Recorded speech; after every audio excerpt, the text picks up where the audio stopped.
अब आप लोग शांत होकर बैठिए। शुभ संध्या। हमें सबसे पहले अपने मातृभूमि के प्रणाम करे छिए। यहाँ पे उपस्थित सारे लोगों के नमन करे छिए। हमरो नाम शुभम कुमार छे। हमरा ठेठी उतना अच्छा ना आवे छिए। मम्मी के मैं 1 महीना पहले बोलिए कि अहाँ सारा चीज हमरा दिल के, बट लेकिन हमरा अपना मातृभाषा नहीं सीखल के।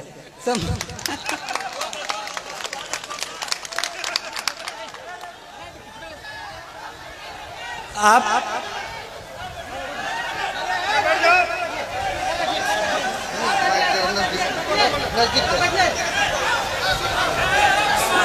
ठेठी मैथिली का एक बोली है।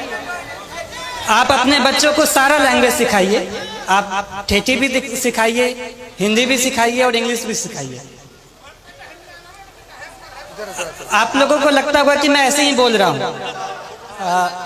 लेकिन मैंने जब अपनी ट्रेनिंग एकेडमी में सबसे पहले गया तो वहाँ पे सारे यूपीएससी क्रैक किए हुए बंदे थे। सारे वहाँ पे जो भी थे सब रैंकर थे, टॉपर्स थे। तो सारे लोगों ने पूछा कि शुभम तुम हिंदी क्यों बोलते हो, तुम्हारा मातृभाषा क्या है? तो हम बोले कि मातृभाषा ठेठी है, वो कभी सीखे ही नहीं। सो वहाँ पे सारे लोग बोले कि उनकी तो हिंदी तो दूसरी भाषा है। सारे लोगों का कुछ ना कुछ उनका खुद का भाषा होता है और वो उस पर गर्व करते हैं। तो मेरा ये कहना है कि आप अपने कल्चर को, अपने संस्कृति पे गर्व होना चाहिए। जहां भी मैं गया वहां पे शुरुआत में लोग बोलेंगे कि एक बिहारी है, लेकिन धीरे धीरे उनको यकीन हो गया कि बिहारी क्या कर सकता है।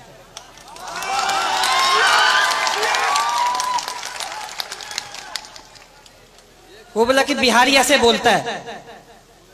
बोले गुजराती भी तो अपना अलग भाषा बोलता है। कभी साउथ वाले लोगों को देखा कैसे हिंदी बोलते हैं।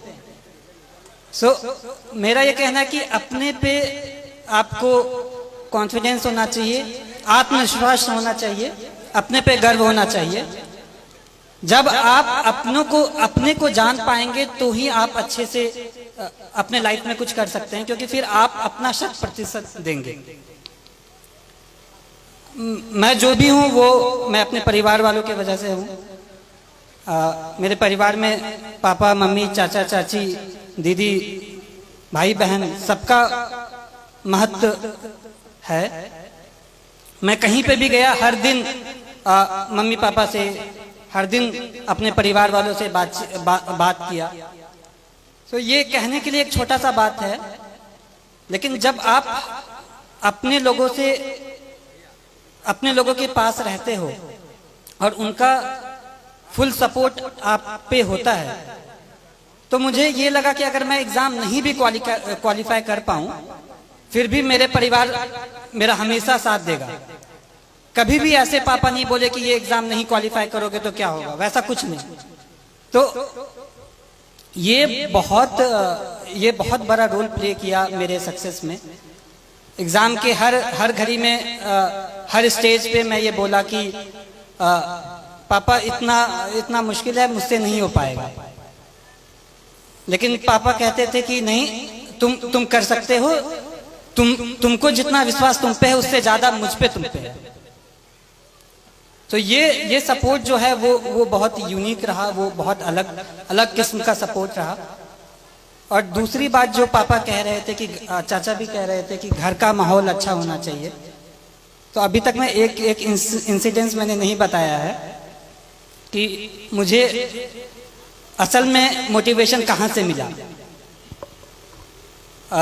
एक बार ऐसा हुआ कि पापा को याद भी नहीं होगा, बालदेव दादा मेरे घर पे आते हैं। वो अपनी बेटी की शादी के लिए कुछ 3000 रुपये पापा से उधार पे लिए होंगे, और उनकी बेटी की शादी पापा यहाँ मंदिर में कराए थे। तो पापा ने ये नहीं कहा कि 3000 रुपये मैं दे रहा हूँ, वो कहा कि नहीं, आपको वापस करना है। फिर वो मेहनत किए और फिर वो 3000 वापस जब दे रहे थे तो मैं भी देख रहा था। पापा ने सारा नोट काउंट किया 500 के नोट से, फिर एंड में 3,000 रुपये दादा को दे दिया कि ये आपकी मेहनत की कमाई है, ये अपने साथ रखें। ये मैं कहना चाहता हूं कि इससे ये क्या हुआ कि वो सामने वाला मेहनत किया, वो कमाई, वो फ्री का पैसा नहीं समझा। इसी तरह मैं भी चाहता हूं, मेरी ये कामना है कि मैं भी लोगों के लिए काम करूं। एक बार रिजल्ट आ जाना बड़ी बात होती है, लेकिन उससे बड़ी बात है कि लोगों के आशाओं पे खड़ा होना।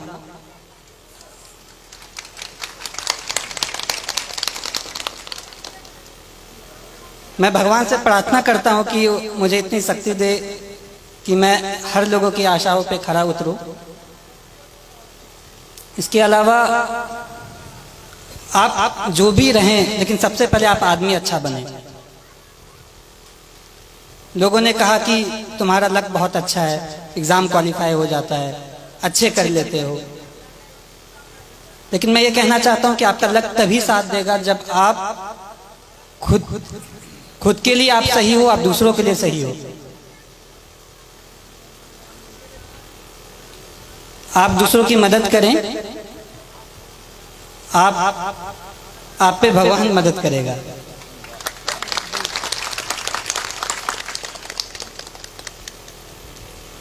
छात्रों के लिए मैं ये कहना चाहता हूं कि जैसे बचपन में मुझे लोग कुछ कहते थे कि बहुत जिद्दी है, मैं अब कहता हूं कि जिद्दी है तो ठीक है, मैं ये करूंगा, मैं करके दिखाऊंगा। ये जिद भी बहुत अच्छी चीज है।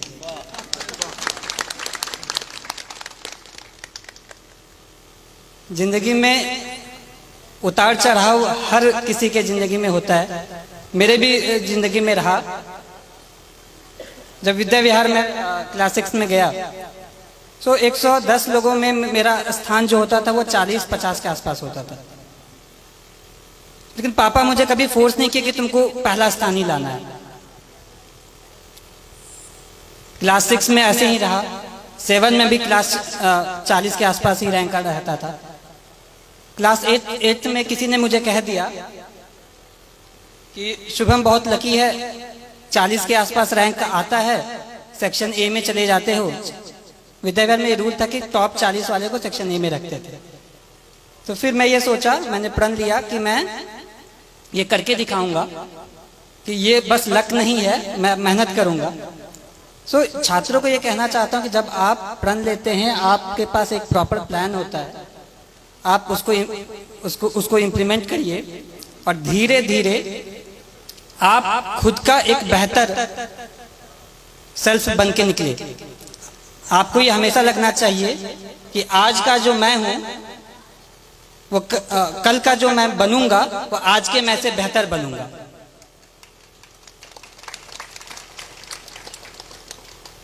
जिंदगी बहुत चीज सिखाती है, संघर्ष बहुत चीज सिखाता है, और लाइफ के हर फेज में हमारी कोशिश ये रहती है कि मैं अपना एक बेटर सेल्फ बनूं, मैं इससे भी और अच्छा बनूं, और मेरा भी यही रहेगा।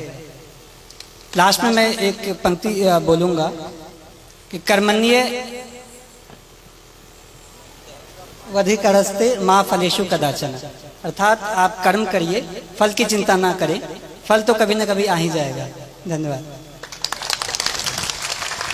शुभम कुमार को बहुत बहुत धन्यवाद और को उसके जीवन की शुभकामना के लिए धन्यवाद कहना चाहता हूँ कि आप लोग इतनी की तादाद में यहाँ आए, मुझे बहुत अच्छा लगा। एंड इतने सारे लोग इतनी अच्छी बातें कही। मैं ये विश्वास दिलाना चाहता हूँ कि आप लोगों ने जैसा भी सोचा होगा उस पर मैं खरा उतरने की कोशिश करूँगा। धन्यवाद।